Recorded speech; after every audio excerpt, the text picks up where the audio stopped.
Natalie asked, does Swedenborg write about other types of intelligent life in the universe, like humans? I wonder if extraterrestrials would also be spirits just like us and exist with us in the afterlife. The answer is yes. Swedenborg met spirits and angels from other planets. He wrote that the human race is the seedbed of heaven, but that heaven is so immense it couldn't possibly be populated by humans only from one planet, and that the universe is full of humans. They may not look exactly like Earth humans, but they are humans nonetheless. Swedenborg wrote that God only creates things that are useful, and the use of planets is to support life, and specifically human life. He asserted that where there is a world, there must be human beings, and that it just doesn't make sense to think otherwise, because why would a planet be there if it wasn't there to support the life of human beings? And that is quite a challenging assertion for readers of Swedenborg on Earth when we are not seeing human life on other planets, especially because he specifically talked at length about interacting with spirits from planets in our solar system. So readers of Swedenborg have had various theories about this. Theory number one, that his descriptions are meant to be understood symbolically, not literally. Theory two, that he was mistaken about what planets the spirits were from. Three, that humans might have lived on those planets long ago, but not now. Theory four, that life exists on those planets now, but it's in a different dimension or in a different frequency. And theory five, that life exists on these planets now, but we're not being told about it. So pick a theory or make up your own, but get back to that later, because right now I'm going to ask you to suspend disbelief as I continue and just tell you what he said about spirits who had come from other planets. An interesting aside is that Swedenborg only listed the planets in our solar system as being the first six: Mercury, Venus, Earth, Mars, Saturn, and Jupiter, along with their moons. And those planets had been known to exist since prehistory, for thousands of years. And it was in 1781 that the planet Uranus was discovered or identified as a planet. And that was just a few years after Swedenborg died in 1772.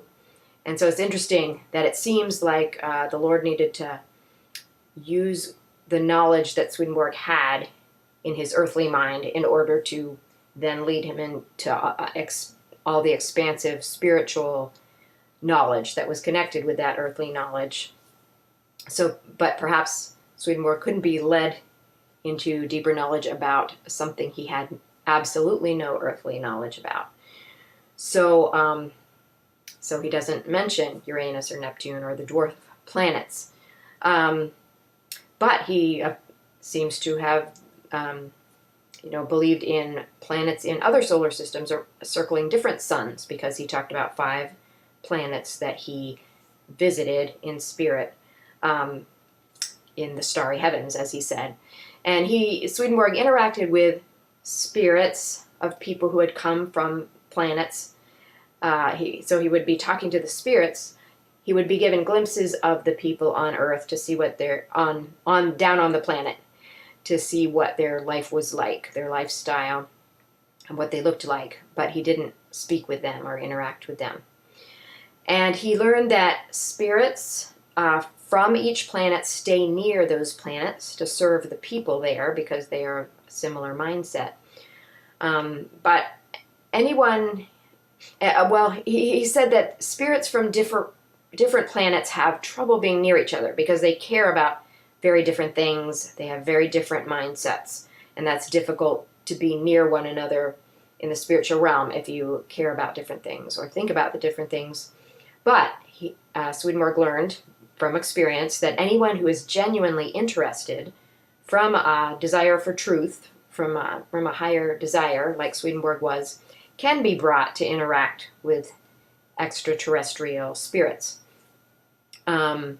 Interesting that sometimes when Swedenborg was being brought by the Lord towards contact with an ET spirit, Earth spirits that were associated with him had a little trouble approaching those ET spirits because of the differing mindsets, and there could be a little tension on each side, which was interesting. Now, Swedenborg has a big concept called the grand human concept, which is, for instance, heaven is all the people in heaven are organized according to function and role and passion and purpose, the way that the organs of the body are organized. So each community has a certain function that corresponds to some different part of a human body, and they contribute to the whole in that way. But there seems to be fractals of that grand human, because Swedenborg is often talking about the grand human of heaven, and it seems to be he's talking about the grand human of heaven, of earth, people from earth. And there's people of the liver and the heart and the lungs and the skin and the pancreas and all that. But there's another sense in which he talks about what sounds like a more expansive grand human that includes people from other planets too, and then Earth has a role within that. So that is what I'm going to show you with my very high-tech visual here, in which I printed out a picture that Matthew had made for a previous show, the How to Understand the Trinity show, and then I glued pictures of planets onto it to indicate the roles that Swedenborg says each human race from different planets corresponds to. So each race from specific planets corresponds to some part in this grand human, the bigger, more expansive grand human. So if we look at that, you'll see above the human head there is the planet Mercury. And I put it there because Swedenborg says that people who have come from the planet Mercury correspond to the memory of abstract ideas in the grand human. So interesting. They don't correspond to a part of the body per se, but to a part of the mind. To the left of that, in front of the forehead, I put Jupiter, because Swedenborg says people from Jupiter correspond to the picturing power of thought in the grand human. Behind the head, I put Saturn, kind of between the body and the whiteness, which represents the soul, because people from Saturn correspond to the sense that is midway between the spiritual and natural person.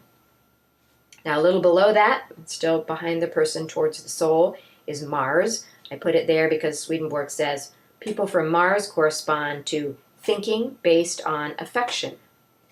Now, look down to the left next to the hand. I've put Earth there near the fingertips because Swedenborg says that people from Earth correspond to bodily senses. Bodily senses. And near the other hand is Venus, which Swedenborg says those people correspond to the memory of material things, which is in agreement with non-material things. So interesting, those two. Venus is the memory of material things, and Earth is the sensation of material things or physical things. And that's extra interesting to me because Earth and Venus are often called sister planets because they are approximately the same size, the same mass, made of similar materials, and they're neighboring planets.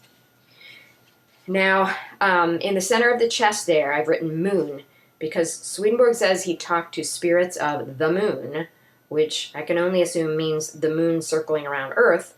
So that really takes some suspension of disbelief, doesn't it? Seems like a big empty rock to us. But he says they're spirits of the moon and that they correspond to the sternum, that bony cartilagey area there that connects the two halves of the rib cage. Then I put three of the outside of our solar system planets that he mentions and what he says they correspond to. Planet number 1, there in the midsection, he says corresponds to something in the spleen. People from planet number 2, I put up in the head there in the brain near the eyes because Swedenborg says those people correspond to acuity of vision. And planet number 3, I put a little behind the person towards the soul because he says people from that planet correspond to the linking of natural and heavenly elements. So that is showing why it could be hard for spirits from differing planets to be near each other or interact in the lower parts of the spiritual realm, in the world of spirits, or in the lower heavens, as Swedenborg calls them, because there would be such differing things they care about. For instance, there's some planets that just really don't want to think about material things. They're very repelled by that, whereas Earth peoples and spirits are very much into material things. And so there's a real, difference there, and that kind of keeps them apart and would keep them a little irritated with each other. However, Swedenborg learned that anybody in the afterlife who chooses to evolve, let the Lord evolve them to a heavenly level, that is getting past prejudices or worrying about outer differences or differences of opinion. It's a level of valuing people for their inner value, and loving variety, not being put off by that. So people on that level in heaven can quite easily interact with people from other planets, because they are recognizing that it's all part of the same project. And so if we would like to interact in the afterlife with people from other planets, it seems the thing to do is do our work while here on Earth to resist harmful thoughts, feelings, and actions, and make efforts to live in ways that are heavenly and loving. And then in the afterlife, we can enjoy lots of contact and hanging out with people from all over the universe. And I will end with just reading something out of Swedenborg's Spiritual Experiences. This is volume 2, lots of sticky notes in here. But he knew this was going to be a hard thing for people to swallow. So in 1532, the people of this earth, planet Earth, will judge these matters in a variety of ways. For they judge from outer sensation the assertions both that these planets exist and that they are as described, or specifically that a person, himself, was enabled to speak with their inhabitants, and each will judge from his or her own imagination and love. But it makes no difference, because these things were seen and heard as tangibly as things in human society, so I do not wait upon their judgment.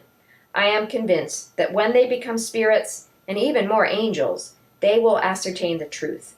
They, and probably even some of the human race on earth, if it so please the Lord.